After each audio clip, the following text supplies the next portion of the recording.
I don't see a problem here. You run them in series, they're still going to pull out together. You run them in parallel, they're still going to pull out together. Fair. Yeah, absolutely. If you ran them in, if you ran 2 threes in, boy, that'd take some soldering and work. It'd be worth it. I want video of the fireball that happens the first attempt. Okay. Matt, I would handle that soldering.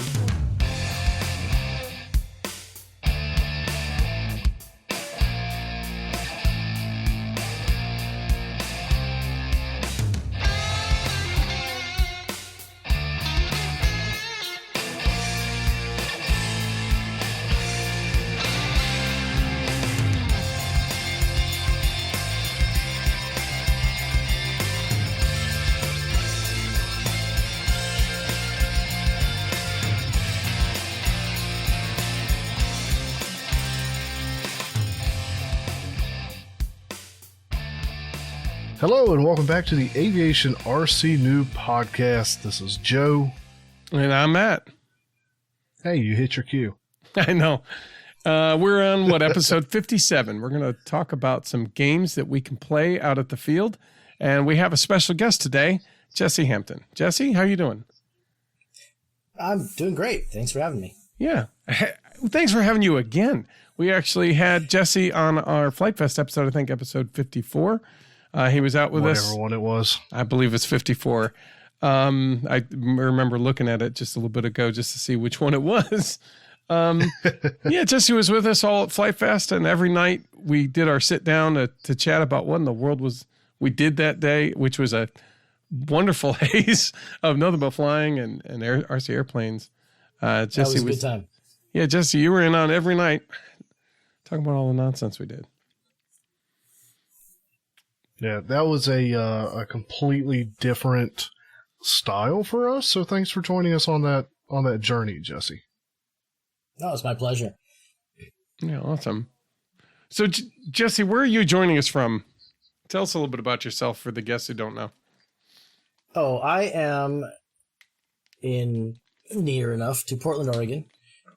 Just other side of the country from you guys, really. Kind of enjoy a later afternoon. Absolutely. Well, good. And you fly predominantly foam, balsa, pre-done kits, hand-me-downs? I started with the helicopters, actually. And when I got tired of spending $50 a flight for repairs, oh, jeez, I parked that. And you must have had the cheap helicopters.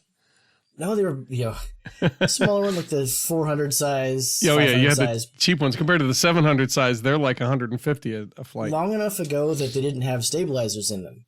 The gyro for the tail, but they didn't have anything else. No. Now I could probably fly a helicopter a little easier because they've got safe mode on a helicopter. I can't believe it. Yeah, you hit a button and it rights itself and hangs out. I mean, I hear it only works some of the time, but still, it's like balancing an elephant on a balloon kind of thing. It just, I don't know, hard. I parked that, and then I got the flight test foam planes and cannibalized that helicopter for the parts to make my first foam airplane. Nice. I believe it was a mini Scout. A mini Simple Scout, I think. That's a good plane. It flew fantastic. 3-channel. I could bounce it off the ground, trees, walls, dogs, whatever. It kept flying, and it worked. Your poor dog. I got my brother into it at the same time, and he tried the similar size one, the minis, something or other, Sportster, I think it was. Okay. His didn't fly as well. Not sure why. Oh. But I went from there to the flight tests DR1. Loved that plane. Flew that a lot. Tried kind of just kept graduated. I did a little mini Stuka, and then the full-size Scout, and just kind of kept getting bigger and bigger.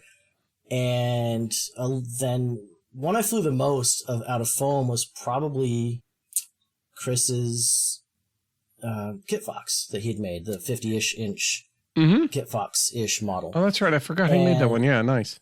Yeah, that was a really good flyer, and I flew that a lot until I went to some estate sales. Uh-oh. And started picking up balsa planes. Lots of balsa planes, mostly in pieces, needing converted from fuel. I almost started flying fuel, but electric was easier, faster, a little more instant gratification. And I haven't really looked back. I have every room nearly in the house has an airplane in it now. On the wall or parked. I just picked up an 80-inch something or other. It's back behind me. And you've been to my house. How does it compare? It's a different look, but about the same feel. I mean, every room has a plane at least. But yours are all foam, right? Yeah. I have a lot of balsa airframes on the wall. Mm-hmm. It's a different scale of thing. You might have more planes, but might take up as much room. Yeah. I think is how that might work. Yeah. I think Jesse just did a quality over quantity bid on you there. Yeah, I was going to let that one go right past. I wasn't. No, thanks a lot, buddy. Appreciate that. And by the way, you're talking about Chris. When you mentioned Chris, you're talking about our guest from episode 20, Chris McCallum. Yes, that Chris. He's made a handful of designs. The Delatree foam board, Reptile Dragon, one that we flew at Flight Fest was one of his designs as well. I still fly today. A great plane as well. I need to build one. You do. My building of planes right now has slowed down. Summertime, a lot of other hobbies going on. Like I just got off the water. I was kayaking all day. Yeah, but we're going to come back to that. But I want to talk to you. But I want to talk to our listeners. I talked to you with our listeners about your kayak. But because I'm curious to see how the build skills that we learn in balsa and foam building, how they translate to what you done with your kayak or vice versa. Okay. So we'll get back to that in a second, but continue on. No problem. Basically, I was just saying, I don't build much right now. I came back from Flight Fest with grand plans to build all these planes. I am halfway through building that Flurkin. Oh boy. Is that the half that's in my garage in a plastic bag? I am a little further along than that one got, but not much. Okay, so you're about a whole Flurkin in at this point. Yes, nearly. I keep forgetting I have that Flurkin out there. Dude, you need to build it. The Flurkins are so good. Anyway, go ahead. No, I want to build them, but they'll probably get built when it starts getting rainy. Right now, if it's nice out, I've got enough working planes on the wall that I'll just grab one and go. Yeah. I don't need to build a plane to fly right now. And I haven't crashed any, so I don't need to repair them either. They just work. And that right now is where I'm at. I just go fly. Yeah, and you're also, you have skills enough where you're not crashing your planes either. I don't maiden them upside down low pass either. So you don't fly them like I do. I got it. Nice. Well, awesome. Well, thank you for kind of going through that briefly with us here as well as for our listeners.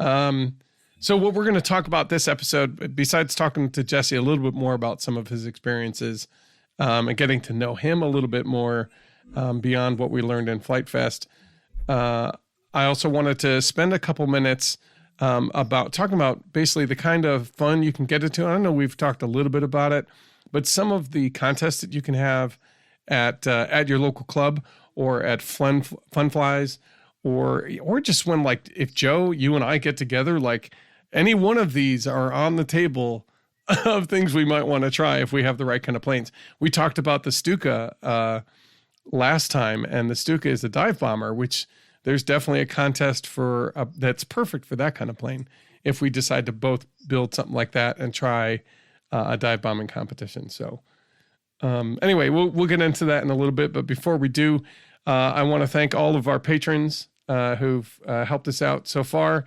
We really appreciate it. It helps keep us going, and it helps. I don't know. We appreciate it. And if you think that the content is worthwhile, join our patrons. Joe, what is the location that they can go to join that? Patreon.com/aviationrcnoob. Okay. I believe. Yep. And I'm going to apologize to our patrons. Thank you, 2 Jesse. weeks have absolutely blasted by. They have. And I still haven't uploaded the rest of the show notes. Well, okay, but there's a whole year to sift through. Yeah, but it goes quickly enough. Fair enough. Like the process is quick. Okay. We got done with the last episode. Next thing I knew, it was tonight, time to record again. Yeah. So, Absolutely. yeah, no, so I'll work on getting the rest of those Okay. up sometime. I also urge every one of our listeners, if you like and you want to join our community, I know we talk about our community every episode a little bit. It's a very active group that talks planes, and more planes. Full scale, partial scale, balsa, foam, whatever. If you've got a question, you got a comment, you want to know a little bit about something, the group that's in there really is all about talking about planes. So join us in our Discord. We're going to have a link in the show notes at the very bottom. Come in and join in the conversation. We'd love to have you. It's a good community. It certainly keeps me pushing back out to the field and out in the air, both full scale and remote control.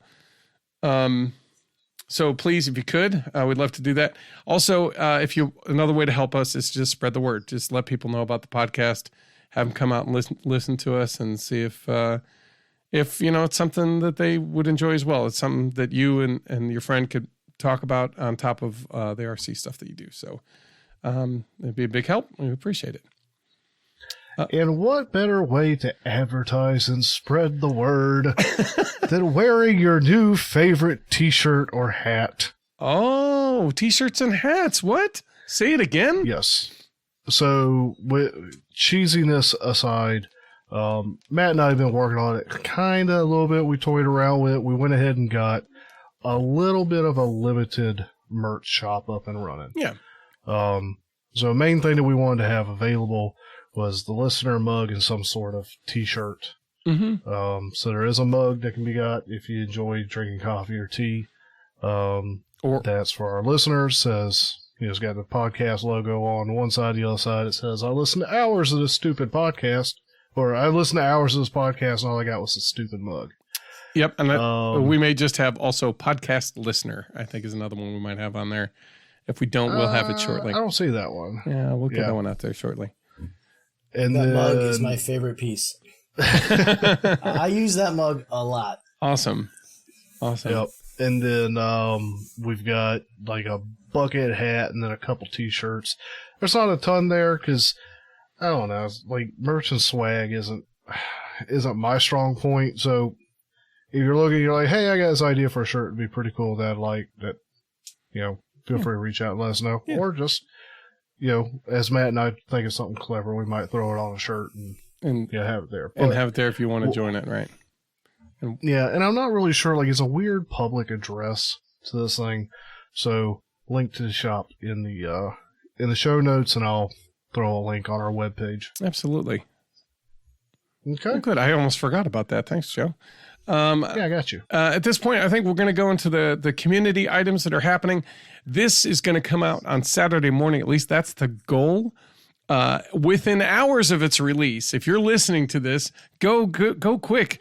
At 11 o'clock, the day it's released, we're going to have a build party in our build party vid chat channel. We're going to be building between 11 a.m. to 2 p.m. on the 20th. That'll be that's Eastern time. That's Eastern Daylight Time. And we'll be there for a while. I'm going to be building, I'll probably be finishing up the Wonder I'm working on, and then trying to build up a glider.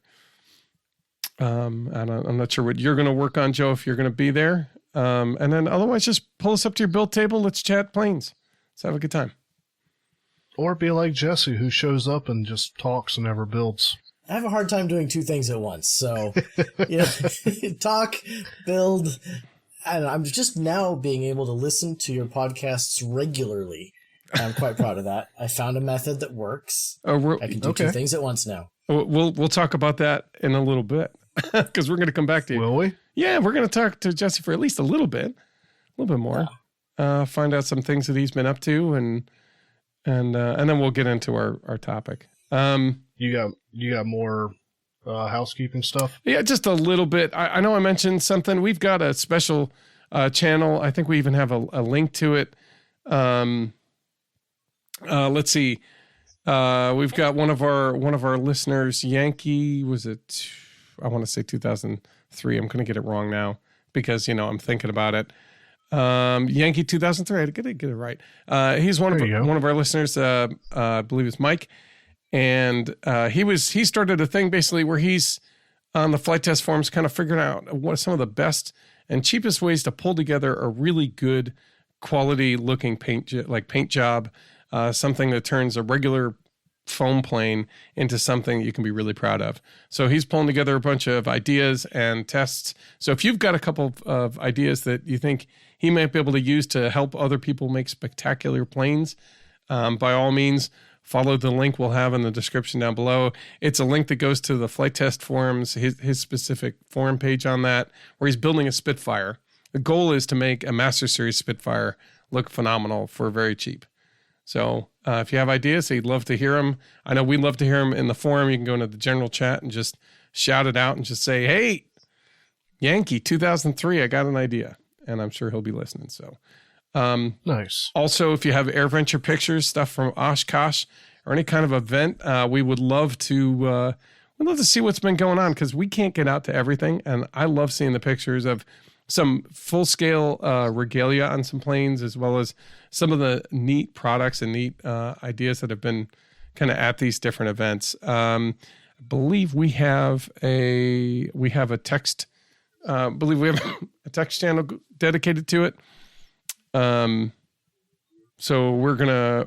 So if you can join our Discord and just send us some stuff, or you can send us an email.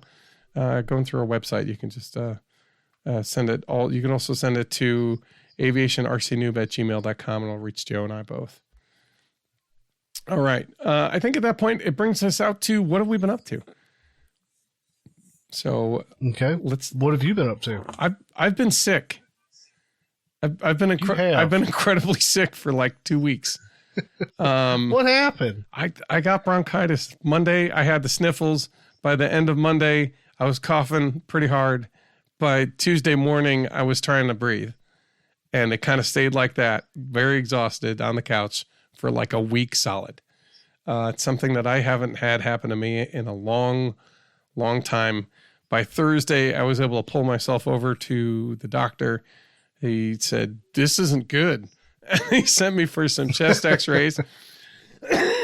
This is some of the residual, pardon me for the coughing. And he gave me some medicine. I've been on the upswing since. But anybody who's had some lower respiratory stuff knows that it doesn't take, it takes a while to get out as long as it took to get in. So I'm on my way out on that stuff, which is good. But it also means that for a week and a half of the last 2 weeks, I have been almost completely out of commission.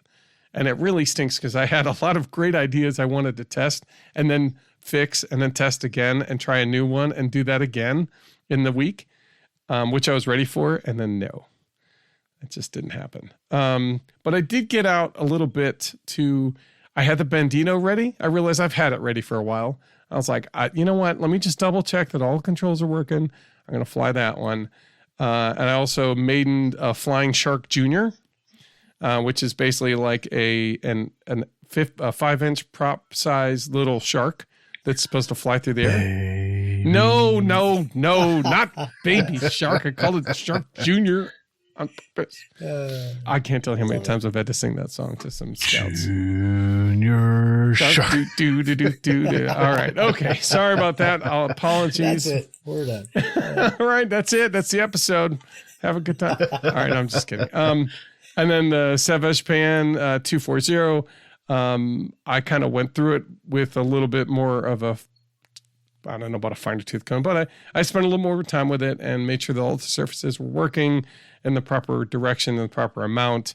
And I tried to maiden all three of those on one day.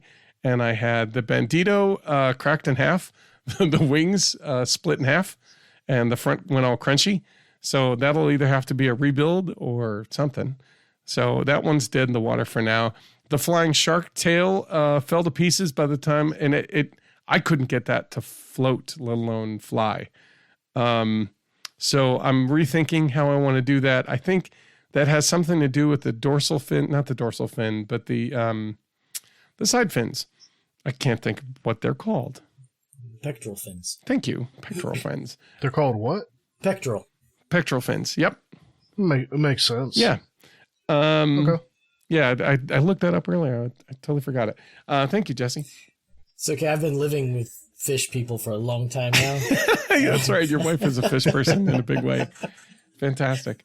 So anyway, it looks like I've got those anatomically correct, and it is awful for flight. So I think I need to move those back in line with the dorsal fin. Sharks don't fly? What was that? Sharks don't fly. Okay. They do in the water, but they don't in the air yet. But there's, haven't you seen Sharknado? yeah, that's what I'm talking about. That's what I was hoping. Okay, so the idea is to make maybe one or two really big ones, but have a bunch of little ones that everybody builds a little shark, and then we all go and throw them up at Flight Fest, and there's a Sharknado where we're all doing circles around each other. I'm just saying. That would be something. With those, there was a flying turtle last year. If he brings that out again, and we have maybe a jellyfish or two, like a quad that looks like a jellyfish, I'm just saying it could be a lot of fun. But yeah, so that didn't succeed. And while I was really disheartened about that, it looked really good. I need to rethink on how some things are worked. I think the biggest is probably where the pectoral fins are, and maybe move some of the control surfaces around. But I think it should work, and I'm hoping to. And the SP240 I could not get that to fly. Before like the engine mount fell to pieces, and that's probably just from a couple harder landings from before. So I don't know. I may give up the ghost on that one. I may just rebuild it. The jury's still out on that one. So, but I did try, and it unfortunately was not a big success. What was the issue with your Bandito? Because that is one I'm quite interested in. It even went with us to Flight Fest. We just never touched it. It did. I'm trying to think. It rolled. I honestly, the CG may not have been far forward enough. I may not have. Maybe the reflex wasn't correct. Although it doesn't look like there should be any reflex.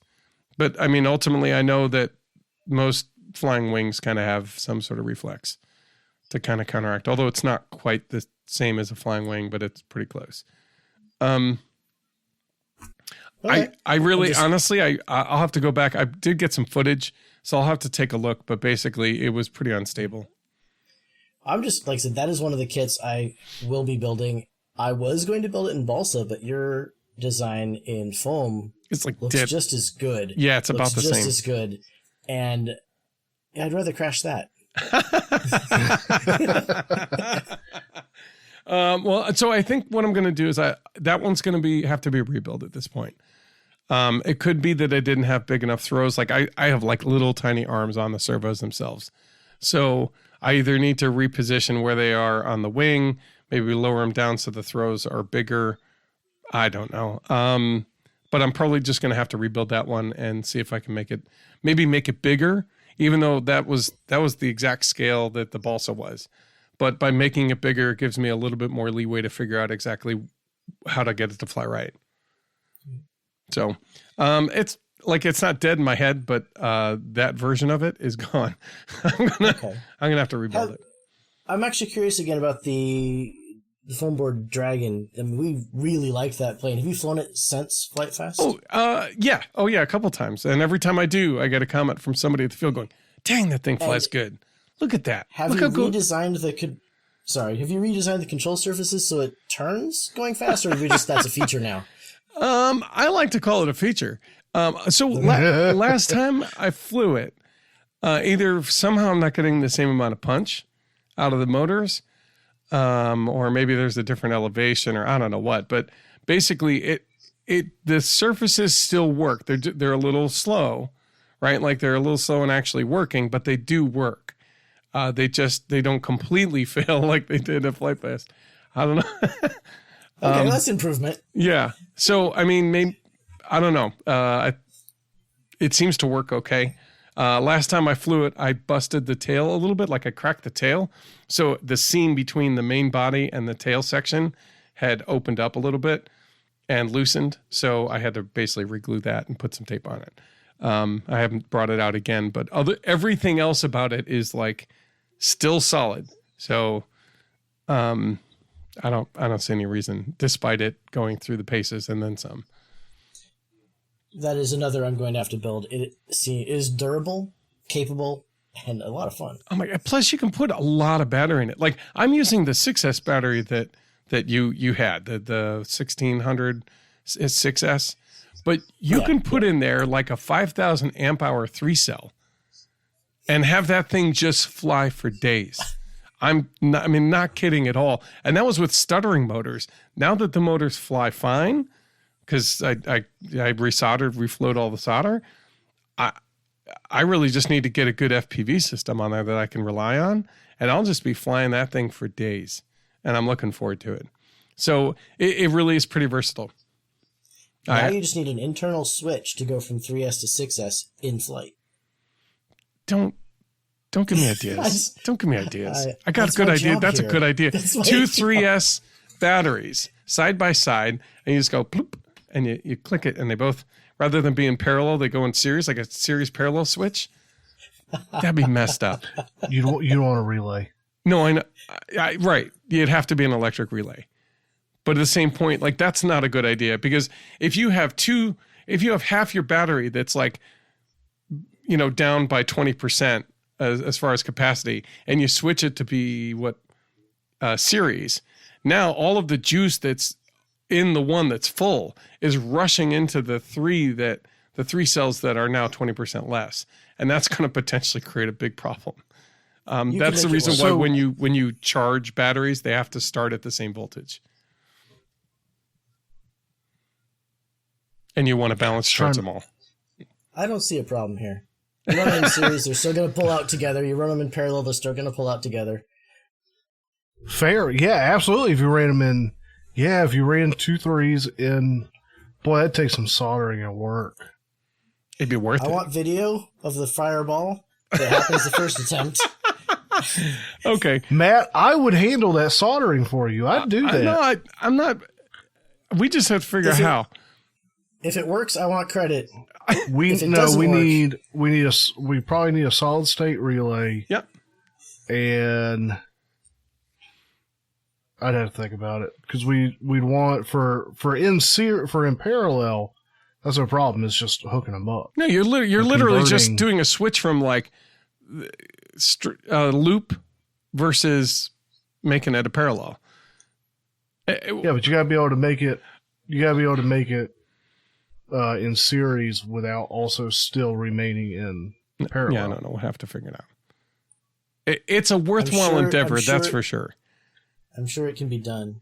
I bet you it's already been done. I'm looking forward to seeing this idea happen. You're probably right. I know, right? Because then you have 3S, 4,400 amp hour, so 4.4 amp hour battery, right? 3S, or 2,200 6S, depending on how you want to, and just use standard batteries. The standard 2,200 3S. You get done loitering and you get bored, you just kick it into high gear. Whee! That's going to be awesome. That's Good happening. idea, Jesse. I'm just saying. All right. But that's basically, now you give me another part. Jeez, I feel like I derailed this here for a second. No, you got my wheel fantastic. spinning. That's the only problem. Yeah. So, I mean, that's really it. Again, I'm working on the Wonder, which I'm going to make look like a pack of Wonder Bread basically flying through the sky. And then I've got the glider I'm going to start building. It's modeled after the Leprechaun, I think. Okay. I know John Woodfield built one that looks amazing, and of course his videos are just so pleasing to watch. Look it up. Yeah, I get jealous watching those. I know, right? You're like, man, how does he do that every time? All right, what about you, Joe? Or Jesse? Would you like to jump in? Yeah, go ahead and let Jesse. Yeah. I forgot what the question was. What have you been up to, man? What you been working on? Honestly, I picked up a lot of extra work, so I haven't had too much time for building or flying, but I have gone out flying at least once a week. Just stuff I've had. Been trying to learn a bit more pattern flying. Okay. Trying to do a show. Like a sequence? Sense, basically. Yeah, go from a loop to a figure eight to Cuban 8 to whatever. Just thinking far enough ahead in my flight to patch things together. None of it's pretty, I'm sure, But I'm having a lot of fun flying the Uproar and what I've called Old Yeller because I have no idea what it is. Hey, look, if for some reason you ever want to get rid of that Uproar, just reach out to me and let me know what you want me to take it off your hands for. Probably isn't going to happen. That thing is, I fly it every time. It's a lot of fun. Highly recommend it. You were going to make one out of foam, weren't you? I was. I still want to. It's on the list of many things. It just unfortunately the list keeps growing, doesn't it? Yeah, unfortunately, keep people keep putting things into my inbox on top of it. So I went down to an event south of me in Eugene called Monster Fest. They put on there. It's a lot of. Oh yeah. It's almost an RC air show, really. That was well organized, keeping planes in the sky all the time to entertain me because I didn't have a plane with me. I rode my motorcycle down because fuel's expensive. Yeah. And I had a great time, though, even when I wasn't flying. They did a lot of different activities, competitions, and really showed off some skills there and some great planes. So what kind of flying, what's going on there? I mean, you said it's kind of an exhibition, but... It is called Monster Fest, and there were a lot of big planes. We're talking, 100-inch, 90-inch. Okay, 8 inches or bigger. 3D planes. Okay. They had this little kid down. He had to have been like 8. I don't know. He was flying his little red 2-engine foam plane that it goes up and down by throttle. There's no real control, but he was out there flying with the big boys too. He was having fun. But they had, forget what they called it. But they just had a freestyle competition. You had 2.5 minutes to show what you got, and audience voted. They had some exhibition type stuff from one of the vendors out of Seattle, Northwest something. I gonna have to look that name up. I've forgotten it. Okay. Great people. Okay, if you tell us planes. If you tell us in a little bit, we'll make sure to put a link in the show notes. Just I will look can that up. Yes. Go take a look. And just really good, fun group of people to fly with or just watch. Lots. I say lots because it's more than I've ever seen. There are 3 or 4 planes with 5-cylinder radials in them. Oh, wow. Just hearing them fire up was just made me kind of drool. Yeah, because those are, at that point, they're like quarter scale, right? At least. I don't know. I don't know the scales. There was a Corsair. There was a... I don't know the names of the planes now. It's been a week. And it was hot. It's just some really cool planes there. Yeah. They had some fun. They had a competition for limbo and a couple other things going on. Is that the one Oliver was posting a couple pictures where there's a lot of hay bales? Yes. And there was an unfortunate crash into the hay bales after. That was during the freestyle event. That pilot's time had elapsed. He was done showing off. And at the last minute, he decided to do a knife edge around this bale that was out a ways. Just misjudged the turn and hit the bale instead of going around it. Oh, no. And we're talking not like a hay bale, like it's a stack of bales, like a building size hay bale. Yeah, it was probably about 10 or 15 like hay bales high and like 5 deep or something, like a solid wall of them. Yeah, that plane didn't make it back in one piece. He did win the freestyle competition. Nice. Maybe style points. Maybe they felt sorry for him, but no, he flew really well before that as well. Okay. So congratulations to him. There was a bunch of different. One guy had a smoke system I'd never seen. I experienced a lot of new things that event. It's just a scale and type of plane I don't see where I fly, and I've never done myself. Okay, nice. So one of the reasons to go out and check out some of the events in your area, because you may just go, wow, I didn't even know that was a thing. Absolutely. Really cool. We've got 3 or 4 clubs local-ish to me. That one was probably the farthest. It's almost a 2-hour ride.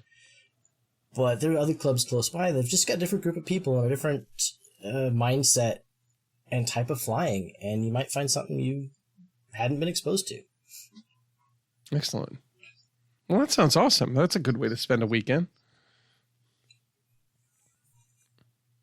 Nice. Well, I guess they will probably throw an airplane at you too. It's like I went down there and like, here, fly this plane. You can just take it up. And it's like 100 and some inch airplane. I've never flown anything like it. Like, oh, it'll be fine. Like, I get nervous flying my planes around people, let alone someone else's, but they're all very nice, and you might get the chance to do something you might not normally. Yeah. Well, cool. That's awesome. So, like you said, you flew your Uproar and a couple other goodies and then did that event. That's awesome. Yeah. That sounds like a pretty busy couple of weeks, even though you said you were busy doing other things. So, a good way to spend. Yeah, I started thinking back about it. It's like, oh, yeah. Nice. Yeah, spending some quality time on the hobby. Nice. Joe, what about you, bud? Anything? I know we talked about you doing some 3D printing. Yeah, so I was starting on that and then wanted to print some coins. I do a D&D game on Monday nights. Say it ain't so. And I wanted to print some coins for them and that. So in the process of printing those, it gummed up the head again. Oh yeah.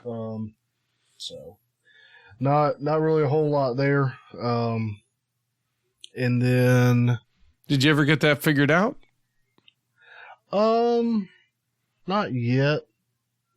Like, I figured the bed's just gotten out of level again. Cause I'm having such a hard time getting stuff to not stick. Like, I need it to come off. And I'm doing no raft, I think I'm doing maybe a skirt just to kind of prime the tip. Okay. But I can't get, like, the coin, I couldn't get to come off the pad. Now, do you have a glass surface or do you have the magnetic? Because I wouldn't even call it magnetic. I've got little binder clips that help hold it in place. Well, okay, so one of the ones, the Ender 3, comes with like basically a plate that you can pull off. It's actually magnetic. Mm-hmm. And when it comes off, you can flex it, and that helps you get things off. Yeah, that's how I've been doing it. I'm just worried that the flexing wasn't really its intent. It is. And that I'm bending it. Well, if it's that kind of plate, then we'll take a look into that. But yeah, hang on. One of those is set so that you can do that, because that is one of the easiest ways to get some of the models off your plate. Another one is to put Teflon coating, but then you won't ever have it stick. So that's not very helpful. So I've got this one. Okay. Yeah. That's designed so that you can pull it off. And you don't like trying to like bend it, but you're just a little twisting action. Just a minor amount of bend allows you to kind of get under it. And see the starting run gets on there. Oh, that looks like you gouged it a little bit. Not gouged. No. That's just. Is that on top of it? Oh. Well, you are probably seeing some gouge lines in there. But no, this is just that primer run, the first line that prints. Okay, yeah. I see what you're saying. But like some areas, like this black line here, that's on it, that is like paper thin. There's no thickness to it. It's just in the texture of it now. Oh, okay. So I've gone through 3 new surfaces for my printer. I'm on the 3rd one now. Yeah. Because eventually they wear out. Mm-hmm. And one time I was printing those kind of lines, and I was just too close to the bed on the first run, clogs it up, puts that smear that you can't get off. And after that, I bought a new bed. I guess I'm going to have to get a new bed because... I would urge you to get a plate glass bed. That's what I use. Those are honestly, so they are dead flat because of the way they're constructed, and it's glass, so it's a lot more durable in the sense that you can get a scraper and kind of sand it down to like a more chiseled edge, and you can get up underneath it. See, Jesse's showing you his. And then basically you just put on one side, like this side up, so you don't scrape the wrong way, because inevitably the scraper has a little bit of a curve to it. You don't want to go so the outside edges dig down. You want it to be a scoop, and that's what you can dig at. This particular glass plate has a coating on it that is supposed to grip your part until cold, and then it releases. Oh, okay. That works for a while, but it definitely releases better cold. Well, it releases. I get impatient and try to pull it off while it's still hot, and it does not come off. Wait till it hits room temperature, it comes off. I don't know. It's magic. Generally, I'm firing up a print, and by the time I get back, it's already been done for a couple hours. No, I have to be careful of my I have to be careful of my chisel, my putty knife that came with it. Yeah. You wouldn't think it, but I couldn't figure out. It was shortly after I first got it, man. My thumb was getting like all cut and sliced up. You know, so you're taking a knife and just done that number across it. Yeah. Like, just like I was just sitting there lacerating my thumb. It wasn't like that deep, but it was just cut, like cut. little paper cuts almost.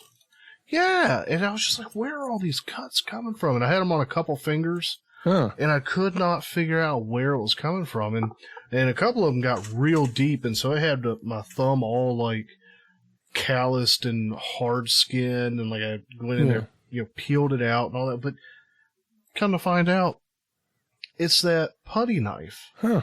The edges of it are sharp. Yeah. Like on the handle? No, on the sides of the blade. Yeah. Oh. Yeah, if you're pushing using that, that's not okay. I mean, that'll cut you. I mean, obviously it's just metal. I mean, yeah, but like that, it's punched. It comes to a 90-degree angle, I guess, because it sure as mess. I mean, if you got cutting my thumb right up. If you have a burnisher, you could certainly round that over so that you're not getting cut as much, but or grab I didn't a file. know I was getting cut to begin with. Now I do. I would recommend to anybody listening, and you guys too. I did sharpen mine. It's knife sharp. Make sure your hand isn't on the other side of the thing when you're trying to break it off. Oh yeah. That's Safety, almost like right? you know, don't start a motor up with a prop on it facing you. Right. Yeah.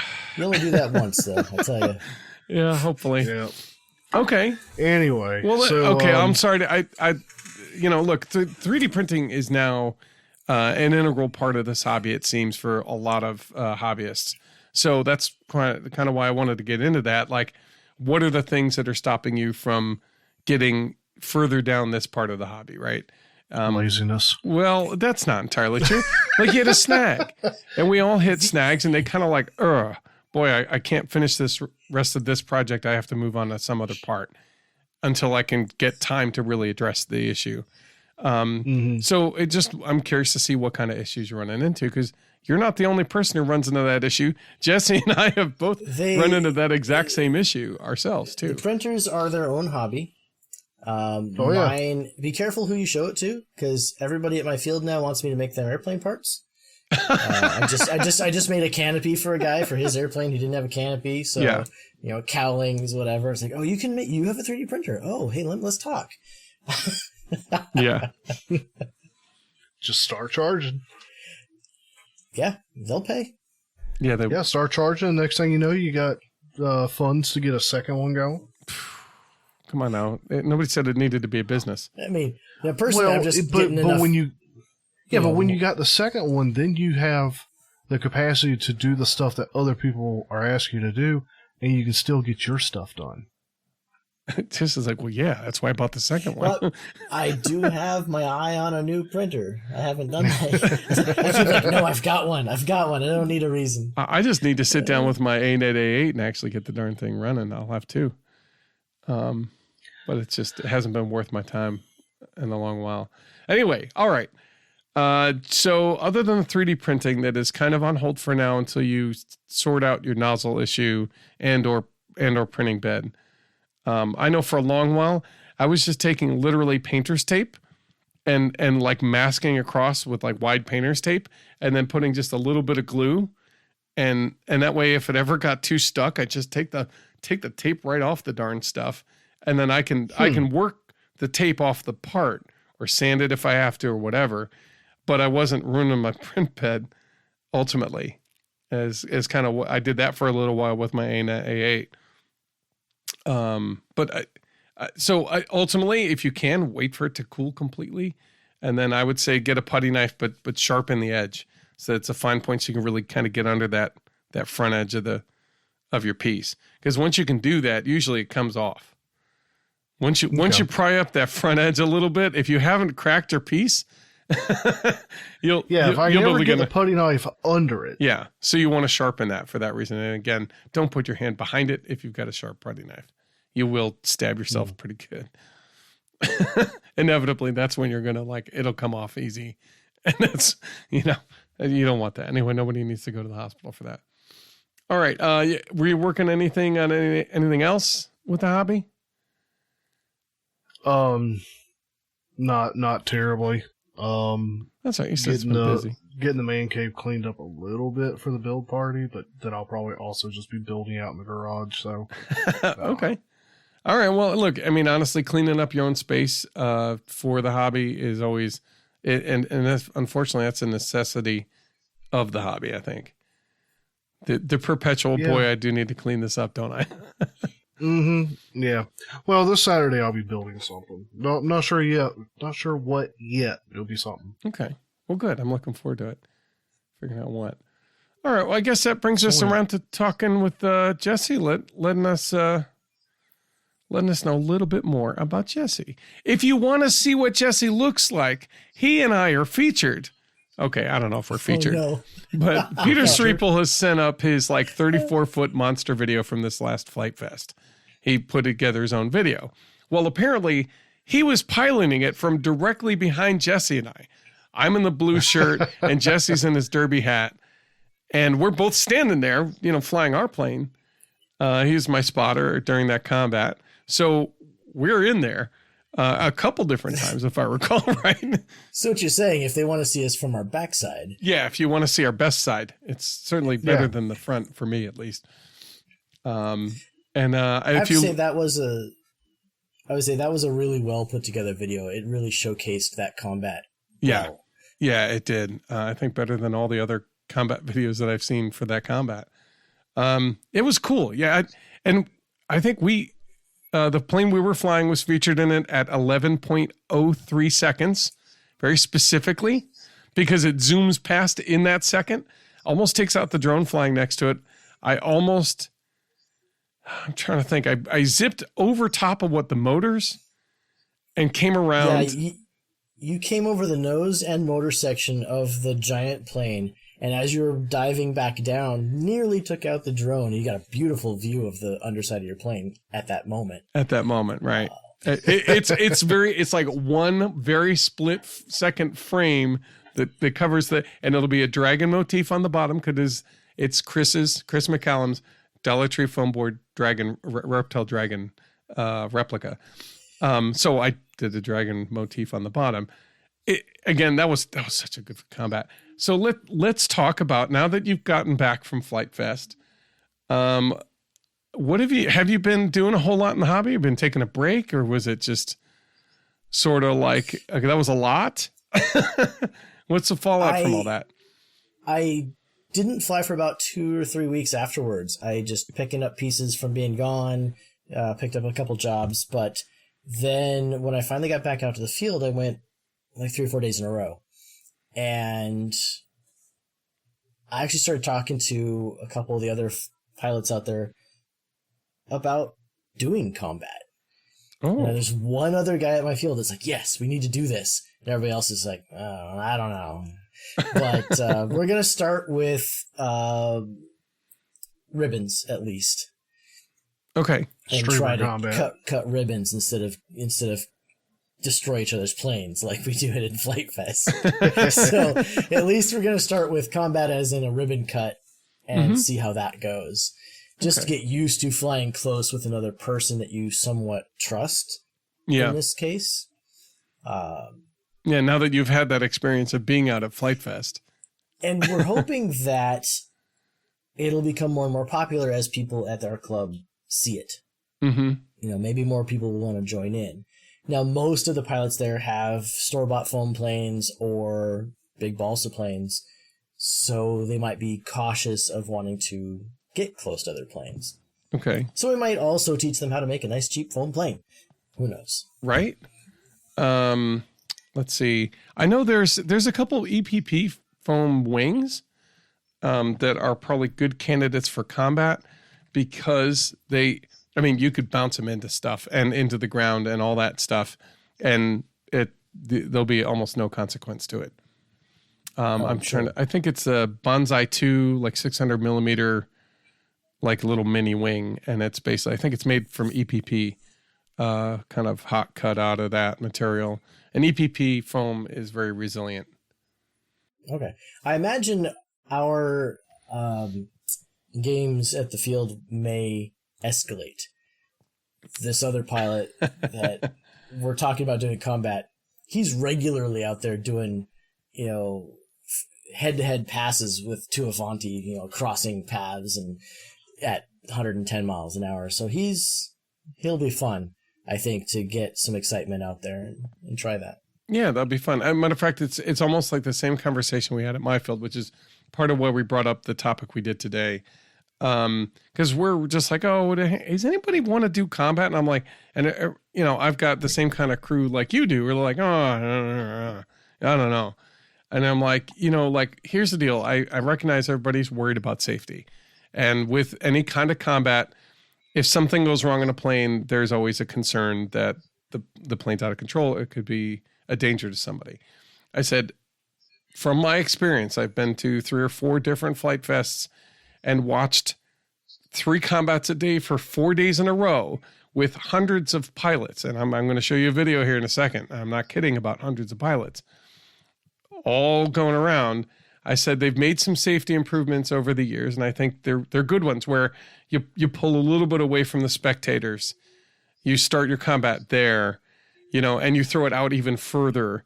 And then when you're done, you pull away from that combat line. What a great safety. It's not a big safety maneuver, but it's enough where you're really giving yourself extra space.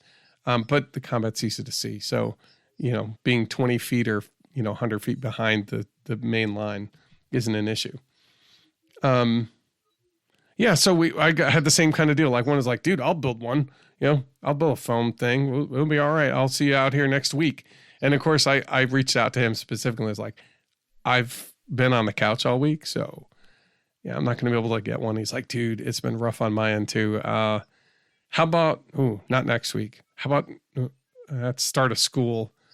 How about 3 weeks from now? So I'm like, all right, let's do it. Yeah. So you had that kind of conversations. You got 2 guys are hoping to kind of start up a bigger league. Yeah. I think we want to experience it and in a way show it off to the rest of the group that might, and even get a fleet of these foam planes that we kind of just have for that. Like we might just build a collection of them for anybody that wants to try it.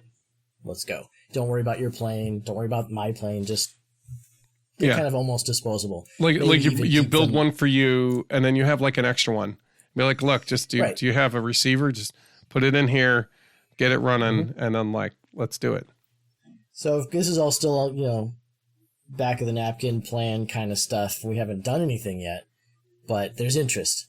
And especially after seeing it in person myself, it's like, yeah, I want to do more of that.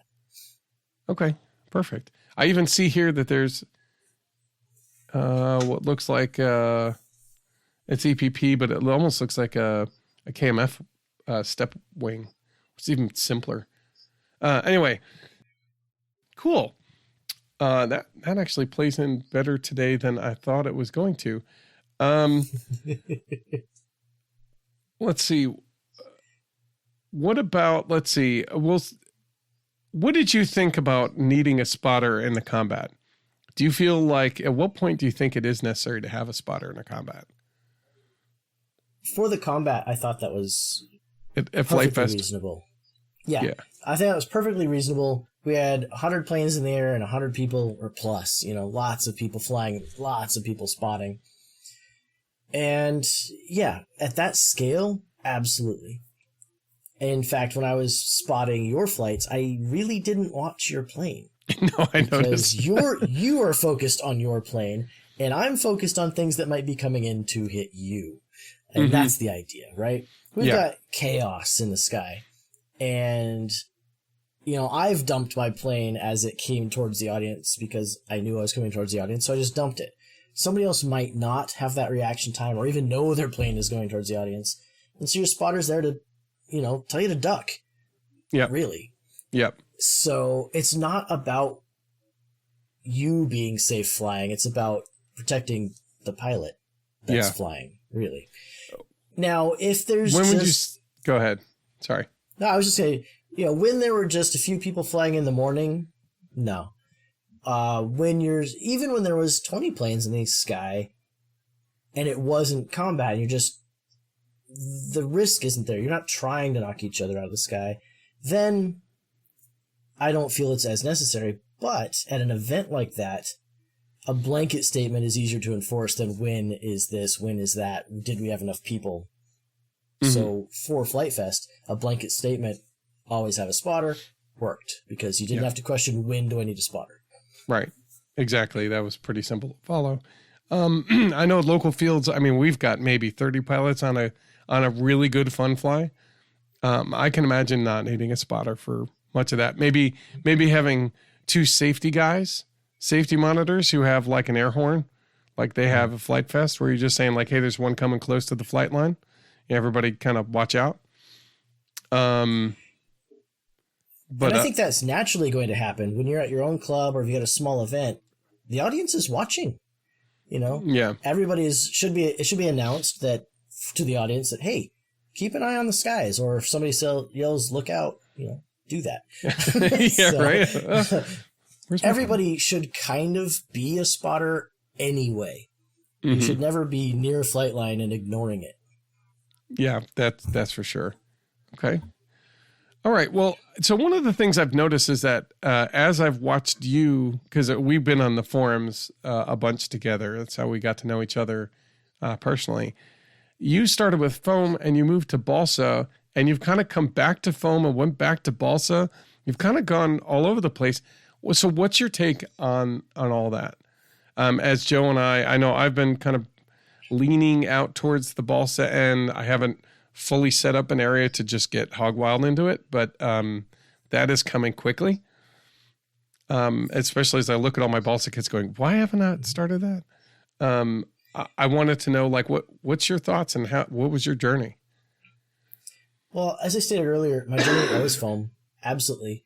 And I wanted to get my brother to fly with me, and I figured out that at the time, I could get him in the air, plane, radio, motor, receiver, everything for just under $100. Okay. And then if he crashed his plane, it was like $2 to repair it because foam. And he thought that was a great idea. And so that's how we started. And being new, I knew I was going to crash my planes a few times. So I didn't start balsa. Okay. I actually had a balsa kit, but I was still going to fly foam until I felt confident enough that I wasn't going to crash it too much. Okay. So was your goal ultimately balsa when you started? Not necessarily. I just happened to have picked up a kit. Okay. So you knew like you were going to try that one at least at some point.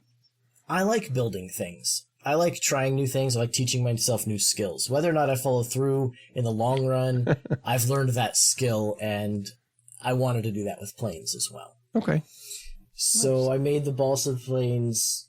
Actually, I picked up a couple secondhand balsa planes and flew them. So that was the most nerve-wracking flight. Well, second most nerve-wracking flight. Your first balsa plane in the air, you're like, man, if I crash this, it's gone. That was what I thought. Right. I have since learned they're, depending on the type of damage, more durable than foam in some cases. Okay. They can take more beating without deforming. Okay. They've got a higher threshold. But once you cross that threshold, there's more damage sometimes. Okay, so once it cracks, it's bad. But it can take more beating before it gets there.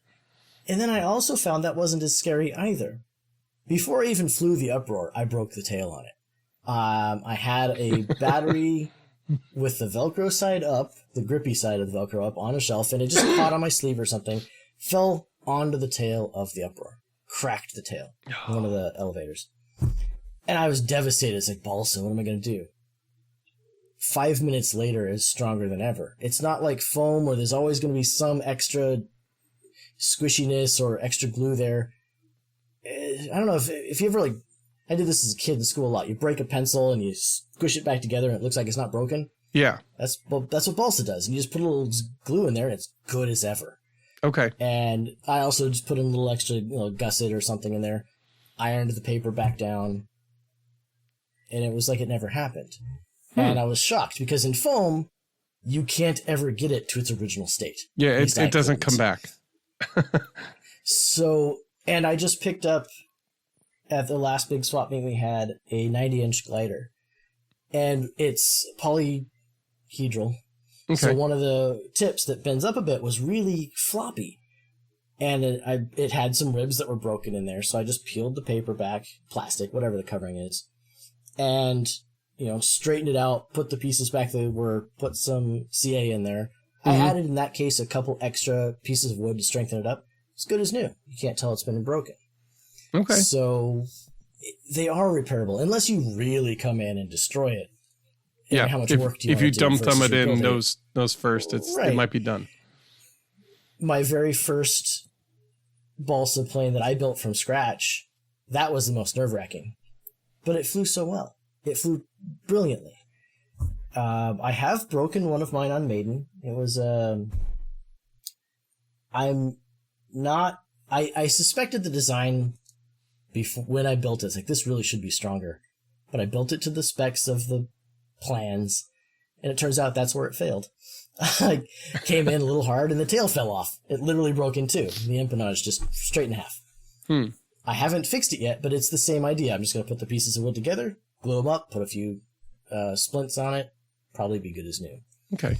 So I'm less nervous about flying the balsa planes now because I have fixed some, and it wasn't as bad as I thought. Okay. Now, your background in some ways is a bit of a woodworker, even if just amateur. Oh, yeah.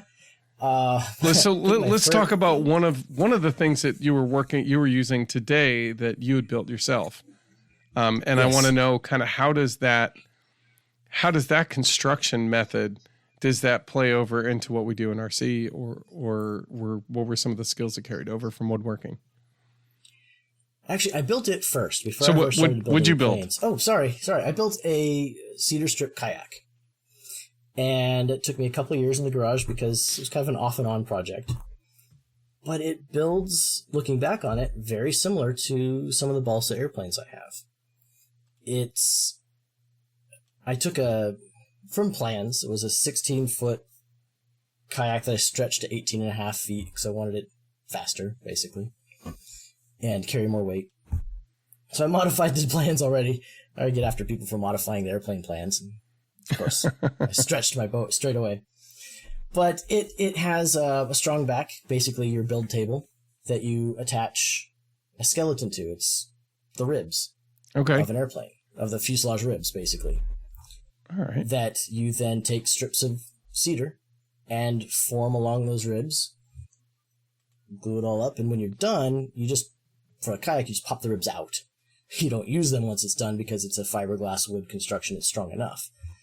But I have an airplane, Yak 23, I'm building the exact same way. It's got the internal ribs, and I'm using 1/8-inch strips or 16 by 8 strips of balsa, and I'm making it exactly the same way. Which is very similar to when they built like the large galley ships. They did the same thing. They built frames, and they basically put the planks along the side, and as long as they all fit together and were effectively watertight, you just kind of roll them up along the side and steam them and set them and then nail them in. And very interesting. It's the same way. You asked about the skills. I didn't have any. I was just confident I could learn how to do it on the way. I made some mistakes. I made it take longer than it should have because I did one step before I should have. But ultimately, it's wood. It's your model, and if it's not perfect, it's yours. You have to get over that. Yeah, exactly. I know where all the flaws are, but nobody else can see them because they're not looking that close anyway. It's probably the best advice right there. Remember, you're the only one who knows where those things are. Unless you're telling people, they may never know. Right. It's like, oh yeah, this third rib on the inside that you can't see. Yeah, I bent that one. Yeah, whatever. But it was one of those things. I had a plan, just like an airplane plan. Mm-hmm. And you put the pieces down, you figure out what step comes first, and sometimes you have to problem solve. Like, I was supposed to fill the nose of the kayak with epoxy to seal it all up, give it some strength. It's 18 feet long. I didn't know how to get epoxy to pool in the end of it. So I've got this thing balanced outside the house, strapped to a tree with its nose in a bucket of water so the epoxy doesn't kick off too fast. It was quite the circus of events, but it worked. That's one example of problem solving you had to figure out. You're like, how in the world? On my balsa DR1, I've got to figure out how to mount the third wing because the instructions aren't clear, and I've just got to look at it for a bit and figure it out.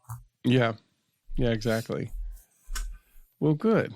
Joe, do you have any questions for Jesse about what he's been up to, or some things that he might be able to tell us about what we might get into here? No, you're covering it pretty good. Okay. All right. Well, I know we all hung out at Flight Fest, so I just was wondering if there might be questions you had as we went along here. Would you do it again? Yeah, would you do it again, right?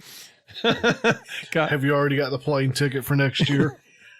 Only because we don't know exactly when it'll be yet. Awesome. So you are coming with us next year? Yeah, wouldn't change a thing. Awesome. Heck yeah, man. Whoop, whoop. Awesome. I'm really excited. You'll bring your own tent, get your own butler. Oh, yeah, your butler. I was a little jealous. I'm going to have to get one of those. Oh, my God. I almost forgot about that. Oh, your tent is way bigger than it looks on you. You're like, oh, it's just this little tent. Anyway. Oh, yeah. Every time it's like, it keeps unfolding. Every time I set that tent up. I believe it. Oh, my God. All right. So why don't we head on to the main topic? And I think what I think would be a good idea is if everybody, like, we're going to kind of, maybe we alternate and like kind of leapfrog down this list here. And I've got a list of just series of different kind of games and a general description of kind of what you might do. Now, these are just ideas. These are ones half of these I haven't even seen exactly, but there's a couple of them that are pretty neat. And there's certain that you can actually use in like simulator. If we do another sim night, we could absolutely set up some of these things. I know some of them are already built into some of these, to a number of these simulators because they are common games that you play when you get together with your friends. So, who wants to take the first one, and then we'll continue in the order we go all the way through. Jesse, why don't you take the first? Oh, I was almost paying attention there. So you want me to just kind of read through these? Got it. Yeah, just to read about it, and we'll talk about it real briefly, and then we'll keep going. All right. So let's see. The first one on your list looks like flight test style combat. Is that where you want me to start? Yeah, that's one I think we're all familiar with. Sure. Yeah. Here. Flight test style combat. Goal: basically take out everyone else's plane and be the last one still flying. Lots of different kind of variations and things you can do in this. Like after a certain amount of time, you might pick a target. Yeah, I know. In one of the ones, they had a big pink foam like failure, like one of the planes didn't go, but it was giant. It was like a big signboard basically, and they said, "All right, first person to hit that plane wins." Yeah, at flight test specifically, after a certain amount of time, they lower the ceiling. Everybody below 100 feet, everybody below 50 feet. Do you bring it tighter? Mm-hmm. And then if after 5-6 minutes has gone by, and we're starting to worry about battery. Some of them were just like, okay, who can crash into the ground most spectacularly? It was just the whole idea was to get rid of your airplane. Yep. In a way. First one to get to the ground wins. Yeah, that was a lot of fun. Yeah, that was a lot of fun. Honestly, the designs around that, like with this in mind, dictated a lot of the design of the aircraft. There were some aircraft that had bars in front of their props to protect them from strikes. Some had anchors. We caught one of those. Some of them had, or hooks rather, things to foul up other airplanes. It really was interesting to see how the goal changed the airplane design. Yeah, definitely. And with that whole festival being about building crazy and going out and having fun, it was really interesting to see the variety that people came up with. And the ones that like the popsicle anchors seem to be very popular. He's like, oh, I can do that. and it works. Like, it's useful. Yeah, there's lots of variations. I mean, flight test was total destruction. It could be virtual. Like the flight test, their videos, they've got a virtual laser tag sort of system. So a lot of different ways of doing that. Yeah, definitely. I know yeah, that's one of the things I was thinking about. Maybe when Joe and I get together, I know I've got 2 or 3 systems, I think I bought so that I could get my kids involved. And then we could go out and fly and shoot each other down and have some fun with it. I don't know how, as I understand, you can basically only get about 8 planes up at one time, partly because of the FPV system and how many channels you can do at once. Sure. But still, I mean, 8 planes in the air trying to shoot each other down is a lot of fun, especially if you're FPV. Cool. Joe, you want to do the next one, or do you want me to do it? I mean, I say it's simple bomb drop.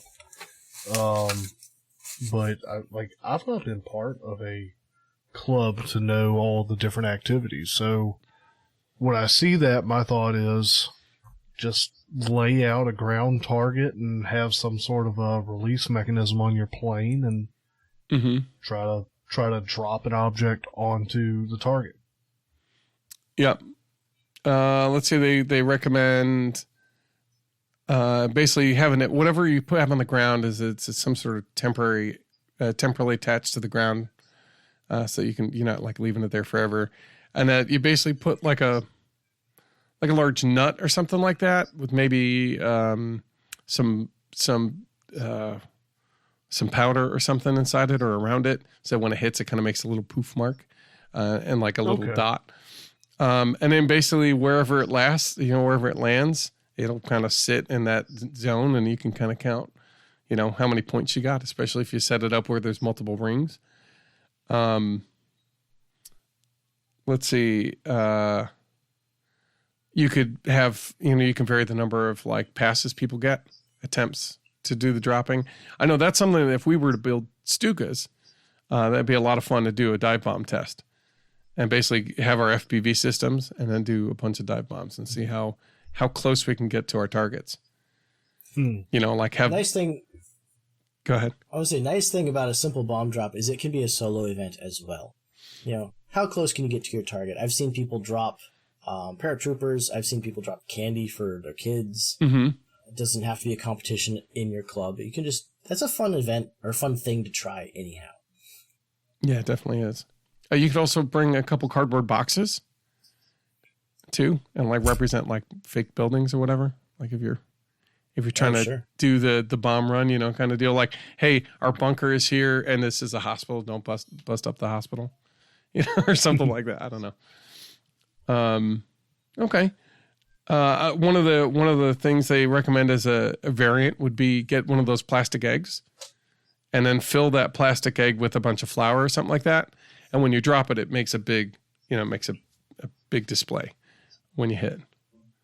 Oh, that's solid. Yeah. I thought that might be a pretty fun thing to do when you and I get together. Put a target out somewhere and see if we can hit it. Well, cool. What kind of plane are you thinking to use for a bomb drop? Say an egg filled with flour. What are you going to use to drop that? I mean, ideally, I'd make a bomber.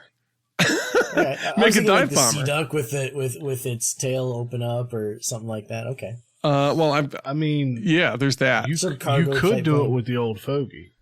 Yeah. You're like, as long as it's big enough to hold the weight. Put. Well, the old fogey, that's almost cheating. It's like, okay, I'm over the target. Yep, I'm still over the target. Still over the target. Matter of fact, I'm going backwards across the target as the wind kicked up. I'll get back there in a second. No, that's a good idea though. Using old fogies or something like that. Even the trainer planes are really good because they usually have a lot of capacity, and they're predictable. So that's not a bad idea. I was thinking more for dive bombers, just because it'd be a different style where you basically go over the target, you turn over and come down, and it could be as spectacular hey, I didn't pull out of that as much as I released the bomb and I hit the target. Right. Now, okay. I do want to pose a question. So, when you're loading your bomb, depending on what it is and what plane you're putting it in, you may not be able to get it right on center of gravity. Right. So it could be fun. I mean, it's going to throw your center of gravity way off if you don't have it exactly on. So that's when you look at so if you build a bomber and you build a bomber to scale, the bomb bays are on CG. Period. Like that's the only way they work, really. So if you ever look go ahead. I would say you are going to have to get ready for flight characteristics changing as soon as you let go of that thing, though. Yeah, definitely. Even if it's like one sticking off the bottom of your plane, your drag is very different. You know, your drag envelope is very different on that plane once the big giant Nerf bomb comes off the bottom of it. You know? Yeah, it depends on how aerodynamic you have it. Either way, it's a lot of fun. Okay. Definitely worthwhile experience. Picturing having two, one on each wing and only dropping one. And until you drop that other one, it's going to fly a little strange. Yeah. Yeah. You're going to have to put a little bit of rudder and a lot of aileron. I'm thinking. Yeah, that'd be fun. To me, I'm thinking, Joe, next time we get together, we should try something like that. Sure. I don't know what plane I'm going to have built to do it. Get that RV7 finished. It'll take it. We could put like a little carriage on the underside of it that holds the boat. Maybe. Anyway, all right. So let's move on to the next one. Let's say loops aloft. It's what it's called, and it's basically where a pilot takes off and somebody says go, and they have 1 minute or whatever time you designate to do as many loops as possible. They get a point for every loop they complete. You could be difficult about what a loop is, like is it in line, or you know how round are your loops or something, like if you're getting sloppy. Then maybe you don't score them or something like that. But anyway, you have 1 point per loop. Maybe they're inside or they're outside loops. Maybe 2 points for an outside loop and 1 point for an inside if you want to get fancy. These are just options you can have. Or you don't tell the pilot how much time they have. You just tell them go, and then you just count. And then let's see, the loops that are under a minute count. And then the loops that go over the minute are subtracted. And you don't tell them how long. You just go, okay, go. Here's your minute. And then you got a timer and you're just counting them. Do you get bonus points for folding your wings? I would imagine. I know. I'd give points for folding your wings. You get 10 extra points for folding your wings. Jeez. But that's another contest, something to have fun with. Bring out a plane that you have, a good time with. And nobody says you have to do them close to the ground, but maybe you get points for every 50 feet you bring it close to the ground. Your points double. All right. That's a thought. Yeah, definitely. Jesse, what's the next one? Well, we got the Limbo. Quite popular in all sorts of places, but with an airplane. So how do you do that with an airplane? Pretty simple. You go under a ribbon. You place poles on a runway or a field or wherever your row is that you're going to fly, your flight line, and tie a ribbon or a streamer between the two and go under it. And I would imagine keep lowering that ribbon until you've got planes scraping the dirt or they chicken out. Yeah. Now, of course, go under it inverted, which for me would be dangerous. I don't do much inverted flight, but I can imagine the excitement. I'm underneath it, and then you pull up and wait, up is down. Yeah.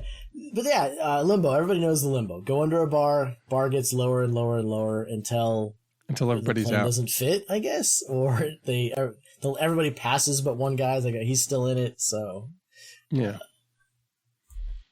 And of course, you could add all sorts of scoring to it. Okay. You could do extra points for doing it inverted. You could, maybe have a ribbon near the ground that's under the line. If you hit that, maybe you get an extra point because you've gone above and below. Wait, below and beyond? I don't know. Well, you've hit the bottom limit. Yeah. Anyway, I'm sure there's all sorts of variations you can do. Maybe you get points for touching the ground. Maybe you detract points for touching the ground. Mm-hmm. Depends on the people flying with you, I think. Yeah, right. Yeah, it depends on the skill level and all that stuff. You set it up for the kinds of people you're going to be doing the contest with, I guess. Those are good ideas. Have you ever done one of those? I've heard about them, but I've never done one. I have not. The event I went to, it happened the day after I left. But I think on the Discord, we saw a video and a picture of one of the planes doing that.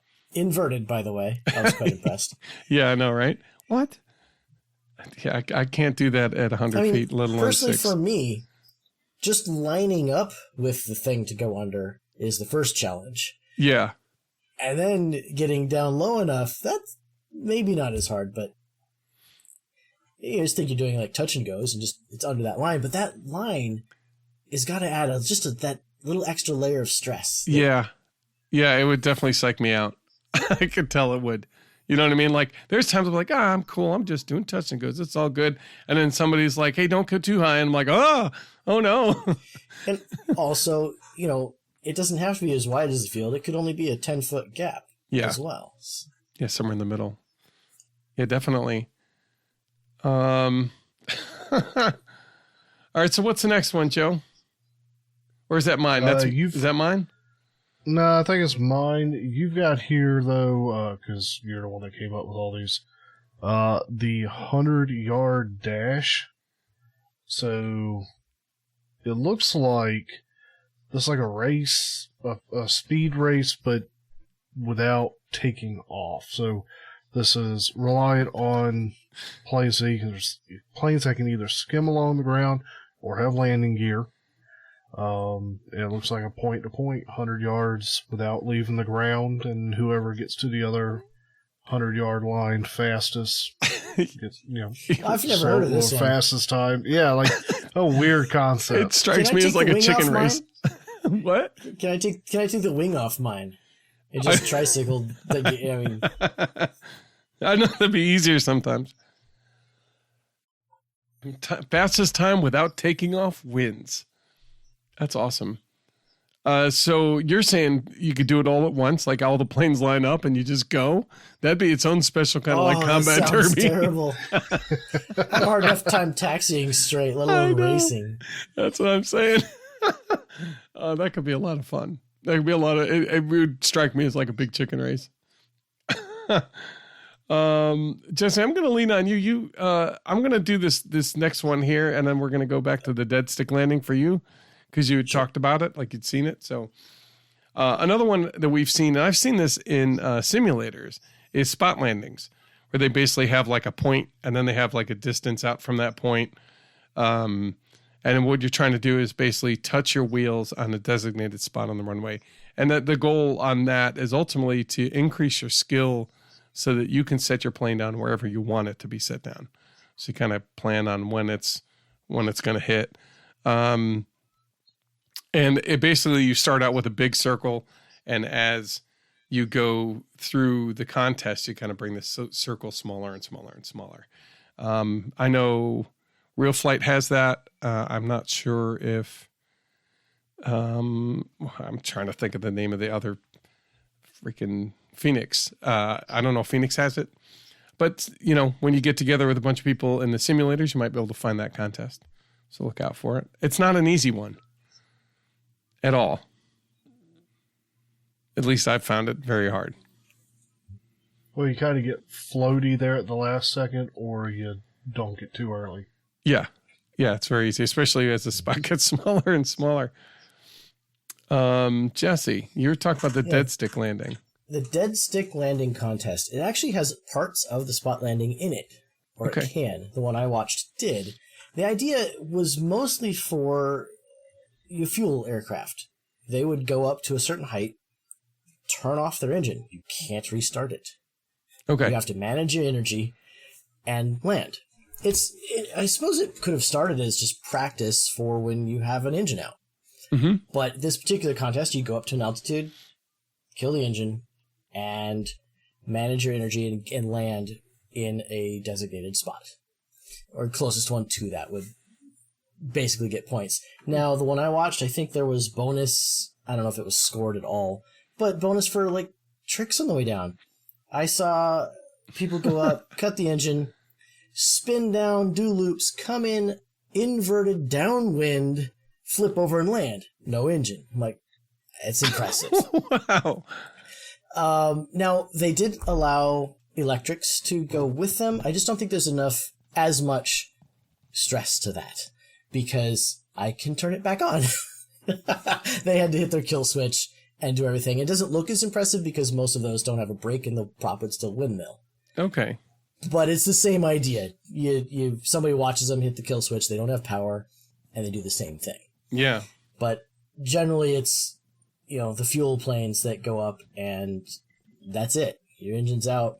You've got this much altitude. Show me what you can do with it and land safely in this zone. That was actually fun to watch. I really enjoyed that one. Nice. All right, Joe. I think you've got this one here. Is that me? I keep blowing it up. I'll let you take it. All right. It's a balloon pop, which is pretty straightforward. You blow up a bunch of helium balloons, tie them on with a pretty thin string. That way they don't get tied up in the motor and kind of ruin somebody's engine. And you set them up at the far end of the field at different heights and see who can pop them. It seems like it would be easy, but and they also have a balloon pop in some of the sims. I think either Phoenix had it when we were doing it the one time. Plus, if it's windy, the balloons are going everywhere. So, it's not quite as straightforward as you think. A little bit more of a challenge. And of course, you set them lower and lower if you want it to be a little bit more dangerous for the people flying. Depends on the skills you're working with. And you give points for everybody, anybody who pops a balloon, or just you have a bunch of them and then one of them has like maybe a prize in it. So everybody flying, if you can pop the one with the prize, that's yours. Okay. So yeah, that's pretty straightforward. Something small and light enough that helium could pick up. I was thinking just a piece of paper. You kind of put in the balloon that kind of tells you what it is. Okay. Or whatever it is. It's the one with the thing in it. And if the thing comes out, that's yours. Then you go up to the front and get the prize. So, it's pretty straight. Most of these are pretty straightforward, but you can make them as complex or as easy as your audience.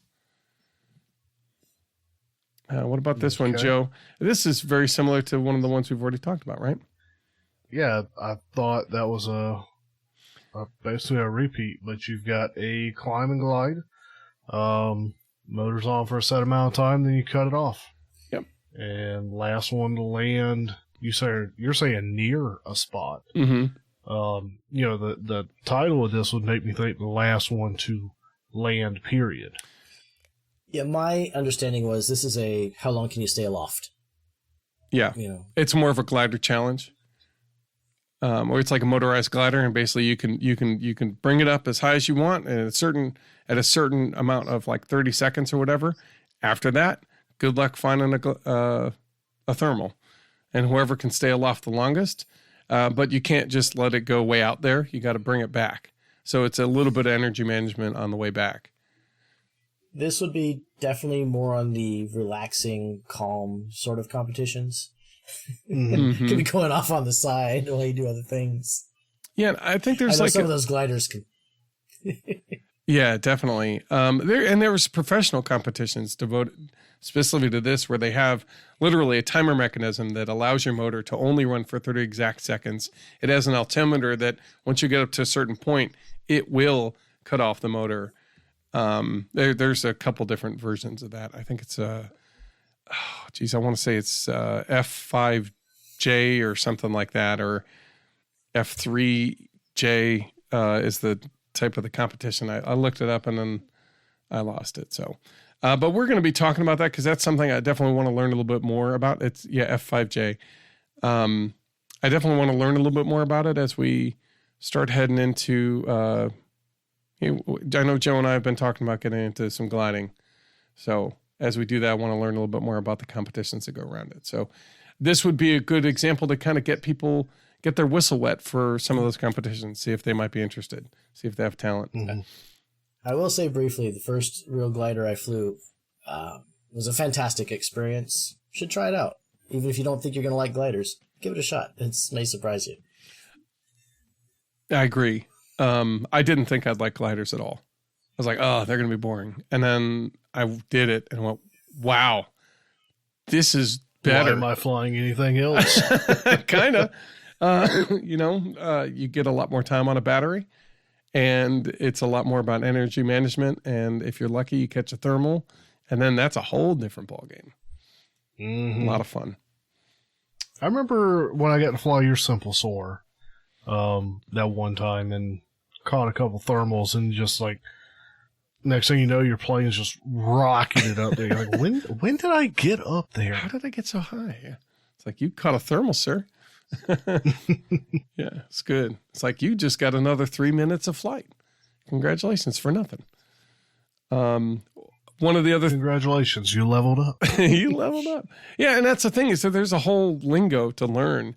And while you don't tend to use it a whole lot when you're doing powered flight where you're just hammering the plane through the sky, if you do have a motor out, you can certainly use that to conserve your energy, to bring it back and have a success rather than a failure way out there. And you got to get the ATV and see how far your plane went.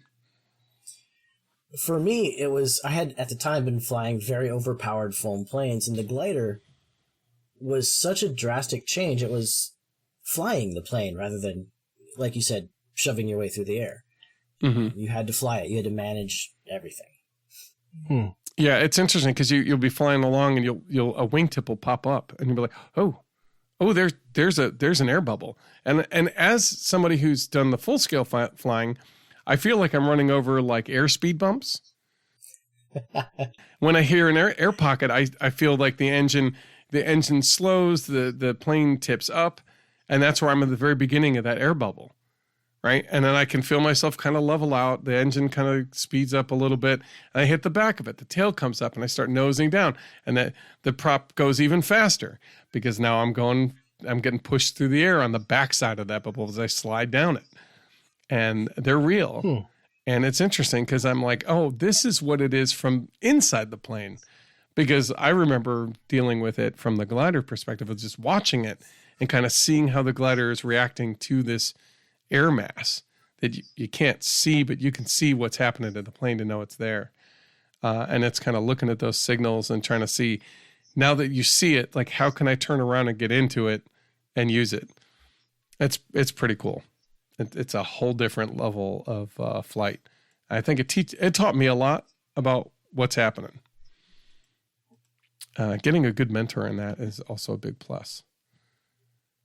Yeah, having a good mentor would be a real plus. Well, next time you come out, I'll see if I can't reach out to some of the guys in my club. There's 2 or 3 guys that are really good at that kind of stuff. I'm sorry, man. I missed it, didn't I? That was supposed to be a real solid elbow, and you just like I'm not that absorbed it. I'm not that good at it. No, I'm no good at that. I almost jumped in on that, but I decided I was going to let that one go.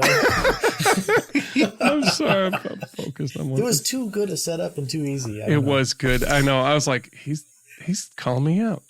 No, if you want to call me a mentor, I'm not that. Not in this. I've just done it once or twice. I'd hope to show you what I know, and hopefully that's enough to get you excited about it. But the trick would be to get somebody who can get you there and kind of teach you what's going on in the sky. That's the cool thing. I had one of those guys when I was just sitting there like with my little foamy, and he had a Radian. He's like, oh yeah, hold on, let me throw mine out. And he's flying around. He's like, hey, you should come over here. There's a thermal over here. I'm like, how do you know? He's like, check it out. And he brought his in, and we did it with a Simple Soar, and he showed me what was going on. He goes, your plane's too light. It's like getting knocked back by the bubble of wind. You can see the whole front of it's like flipping around, and his is just kind of cutting through it because it has a little bit more weight. Mm-hmm. So it was interesting to see all that. Anyway, we'll get into that later sometime when we build ourselves some gliders and have fun with them. I think the last one that I saw was a slalom course, and this is one where if you really don't care about the plane you've got, and you're willing to take it take it directly into the wing. You have a bunch of rows of vertical, or one row of vertical pipes, like PVC pipes that you have to fly around, and like a crepe limbo bar that goes over or under them. And then basically, and then sometimes you can even do it where like there's a hoop shot at the end. So you have like a big, like double size hula hoop or whatever at the very end sticking up. You have to fly through, because the slalom wasn't enough. Or you have a couple horizontal bars. You have to go up and over and under and over and under. So you're basically doing these maneuvers side to side or up and down. And then like one last like bust through a hoop. They just say that oftentimes those end in a lot of carnage as the planes crack into the PVC, and that's the end of both. I can imagine. I've tried that sort of maneuver with imaginary poles with my simple stick or ugly stick, whatever it's called. And yeah, a hard bank left, so you're, knife edge, and then to the right, knife edge, just these sharp, hard. It's really, really easy to overdo that and hit the ground. Yeah, I imagine. Yeah. And you said they're imaginary, so you can imagine if there's a PVC pipe in the way. Oh, I would have hit them for sure. Yeah. I did think of two more things for your list here while we were going through it. All right, go ahead. Okay. Just real quickly, I was thinking some formation flying I think would be a lot of fun. Either teams just fly close together. I just think that would be fun. So kind of like combat, but maybe without actually hitting. And then when they actually do compete with just pattern flying. Oh, yeah, Just an actual loop to a figure eight to a whatever. Mm-hmm. I was talking about that earlier, and I think that's such a popular one. It has become a sport. There's a legit like standard pattern set that I'm trying to think of. The name of the F3A. F3A pattern flying. I thought it was like IMAC or something. Some of the I think bodies of it or something like that. That might be the Canadian. I guess this is what came up. The Canadian Precision Acrobatics or Aerobatics. I mean, acrobatics. And it's series of set events that basically you were literally going back and forth in a line doing these. Yeah, the ones I have tried, the idea is everybody in the event does the exact same routine, and you're judged on it. Now, for me, I just like doing the routine because it does force me to try new things in new patterns that I wouldn't normally do. Like, I go flying, I'll turn left the whole time and realize I haven't gone to the right.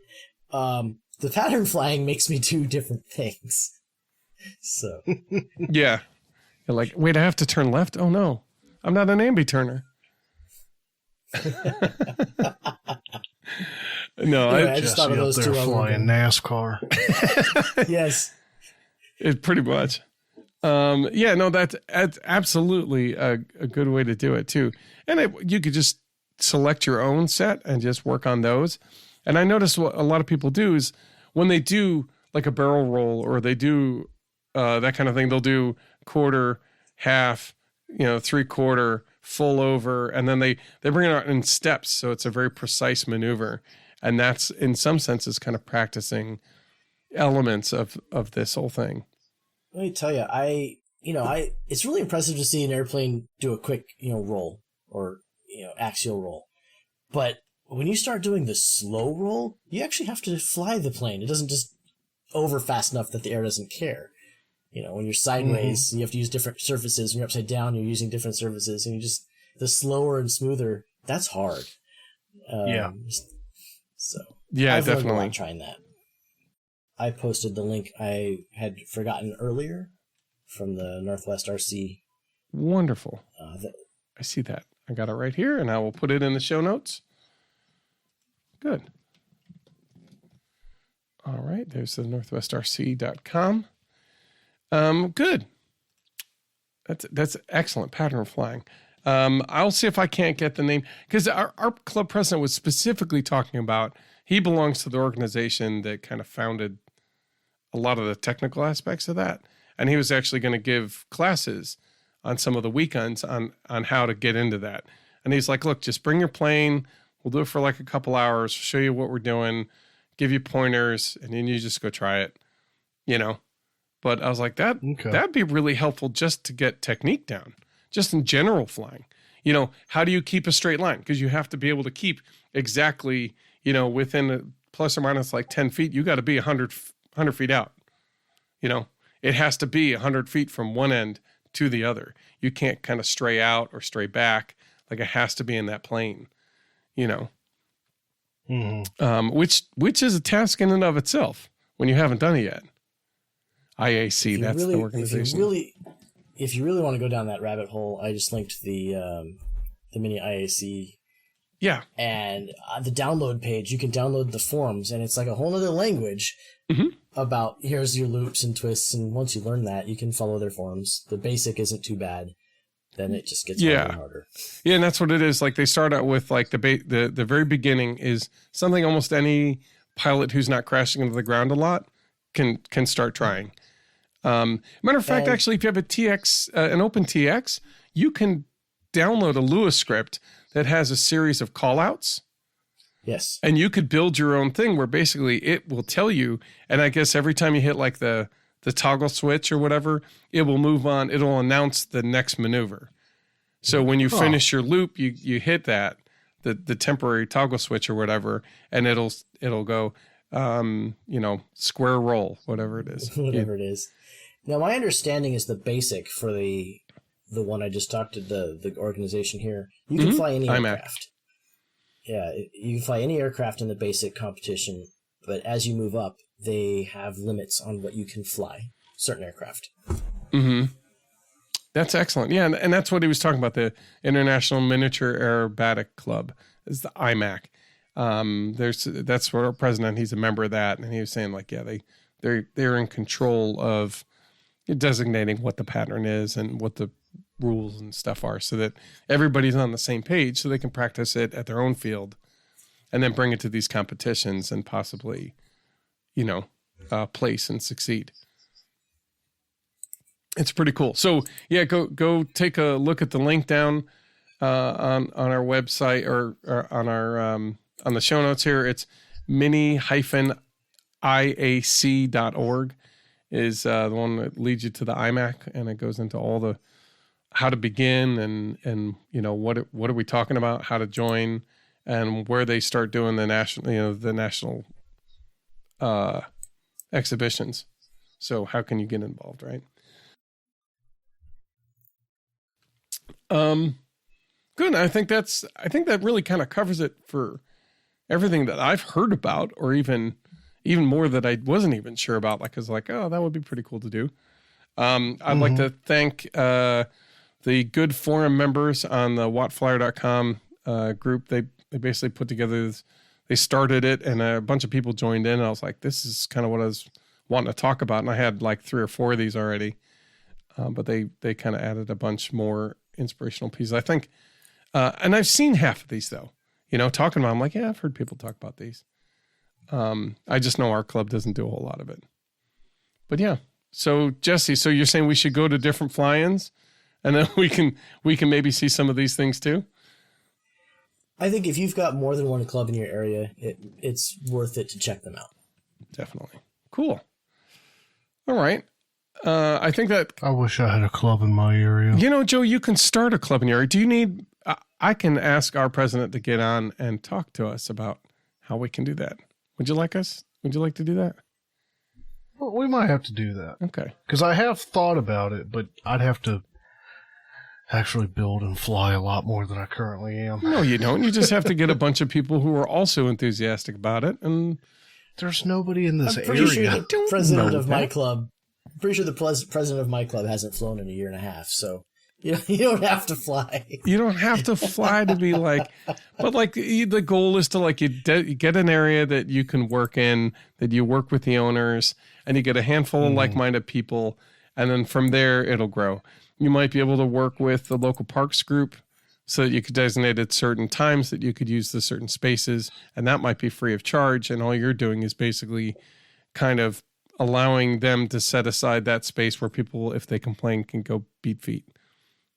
It's like, hey, other times this is your park, right? You can do all the soccer you want, but at this time of day, we've agreed that this is what we can do over here. And, and sooner or later, there might be people who just say, that's a good idea. I want to do it too.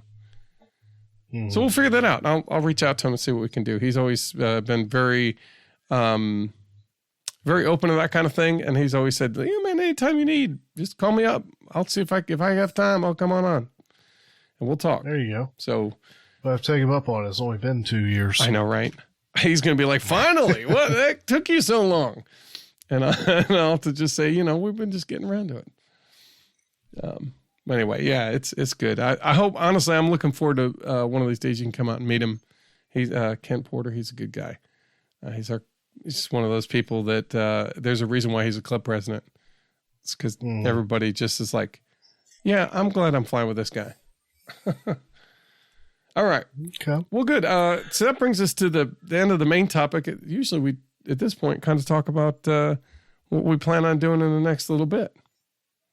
Yeah, well, in the next little bit, assuming this episode went live at the quote-unquote regular scheduled time, which I don't think I've actually posted directly, like a scheduled publish and forever. I just let it rip when it's ready. But okay, if somebody was listening as soon as this thing got started, then they are approximately an hour from the build party, so... Yep. What they need to be doing is getting ready. Build party at 11 o'clock. Hurry up. Come on in. Jesse's over there like, what the heck? No, I just know that I'm not quite to listening to these the moment they come out, and I will not be at the build party. I have a flying event to go to that day. That's okay. That's that's a really good excuse. I mean, I've heard a lot of excuses, but that's a good one. I figured it was, a flying group. That's okay. Nice. There is going to be a swap meet in the beginning and flying in the evening. So who knows what I'll sell? I'm selling a few. Okay. Are you selling a few so you can buy a few? It depends on what's there. But I'm going to say that's called a trade. Leave that open. Hey, if I come out ahead or neutral, I'm okay. I feel I'm good. Nice. Is there anything else you're going to be doing in the hobby? The next few weeks? Yeah. I'm going to try and get out. September is coming. School's starting.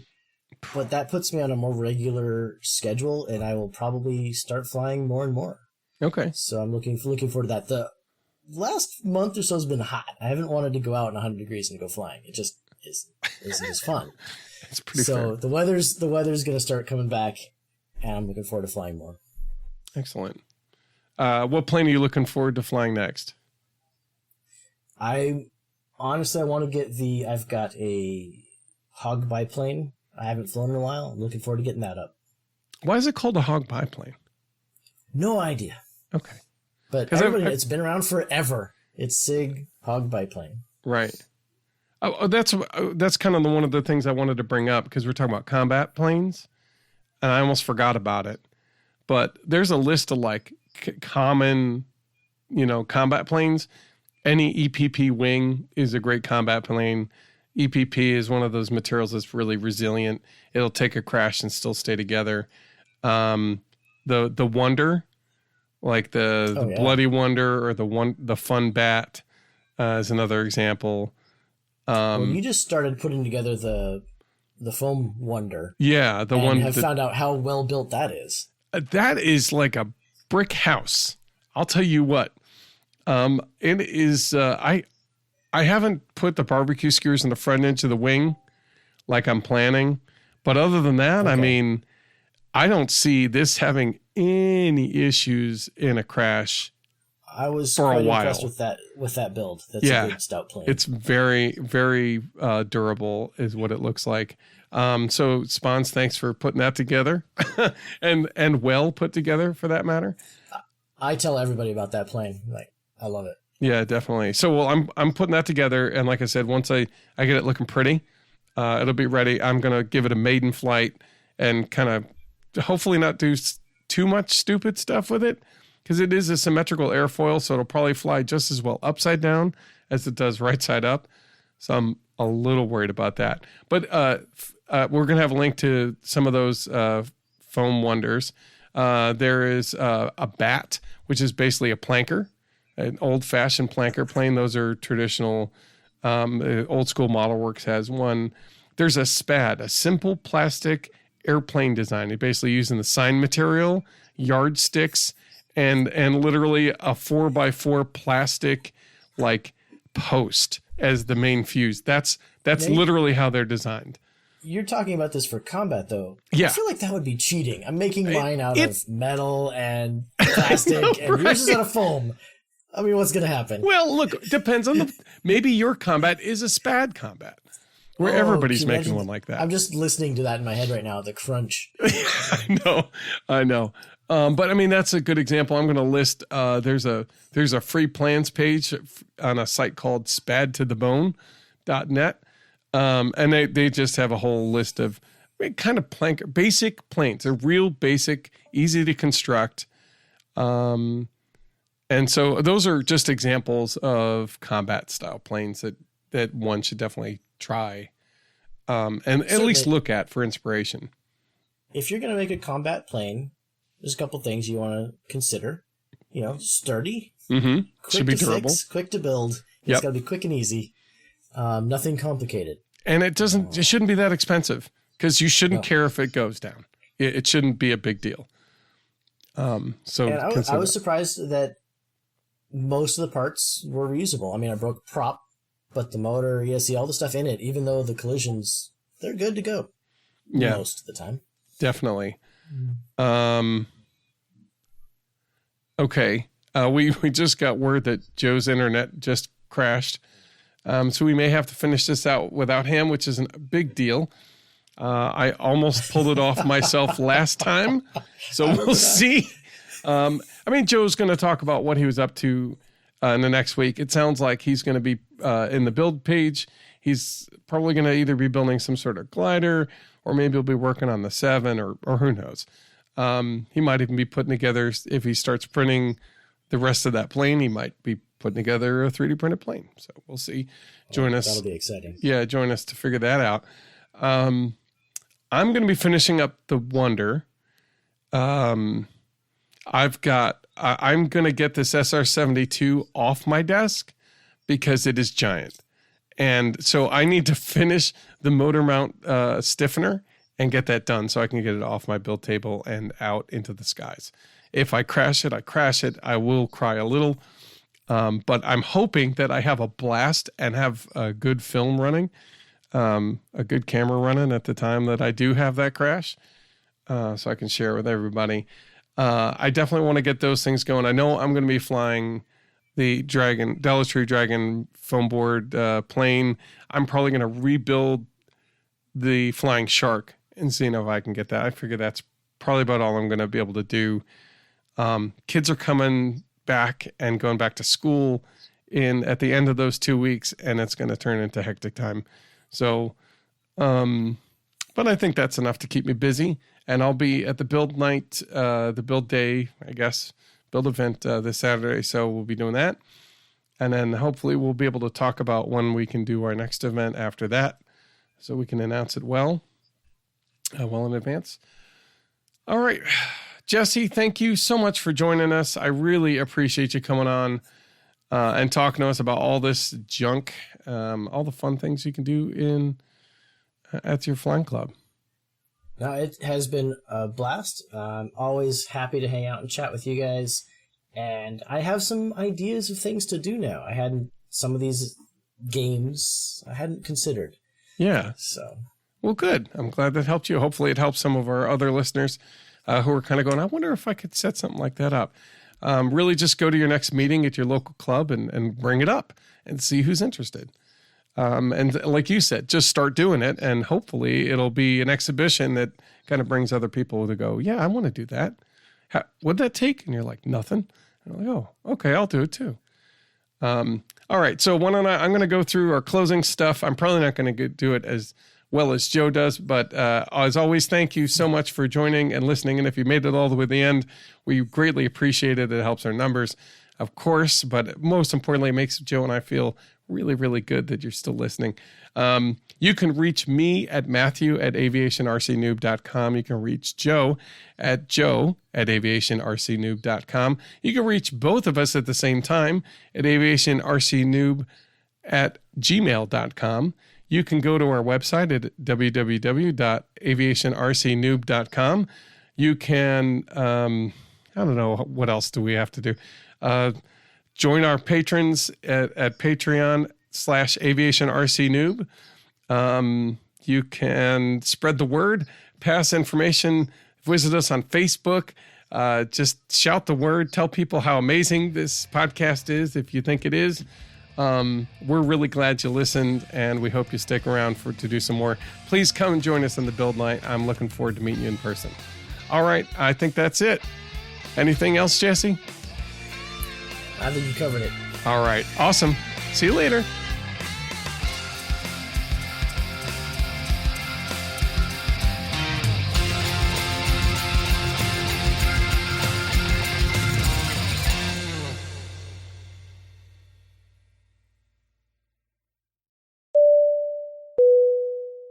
No, I'm picturing right now Joe is on his computer doing his own outro so that he doesn't miss out on it, and he'll just splice it in. Yeah. He's probably like, oh, steak. Fine, I'll do my own outro. I don't know what that means. Lordy. All right, I'm if you got it ready, we can at least start the blipsy de blops. Oh, I didn't mean to put FAA games we play. Just games we play. Mm-hmm. With guest Jesse Hampton. Jesse. Episode up. Bow. There we go. Oh yeah. Oh. Are you? He's not any of my friends anymore. But Craig, I think Craig, you lost a friend? He's an AI. How did you make him go away? I insulted his cousins. Well, I don't. If you hear anything in the background, like angry cats or something, you let me know. Well, that'll be fun. That'll be part of the show. That'll be good. If I recall right, even if we had to, just pulling out Jesse's audio, we just don't talk over him, and we should be fine.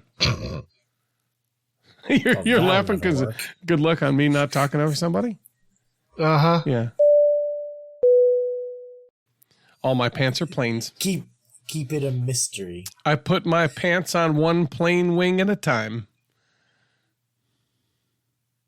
I could see that. I'm just picturing your next Halloween costume. I know, right? It ain't right. It's not pretty either. All right. Are you on board with what we're talking about? Sure. Did you see the notes? Dang it, man. No, he probably hasn't. I'm looking at the notes and I can't see it. He has it in front of him. Oh, he is here. Look at that. You already shared. Look, I'm on top of this stuff, man. Joe. You are on top of this. I am on top of trying it to make you today. proud. Man. Hold on. There's a page 2. There's a page 3, baby. It keeps going, buddy. Well, it's not. It's like it's not on here. No, it's not on there. Down. Which one were you talking about?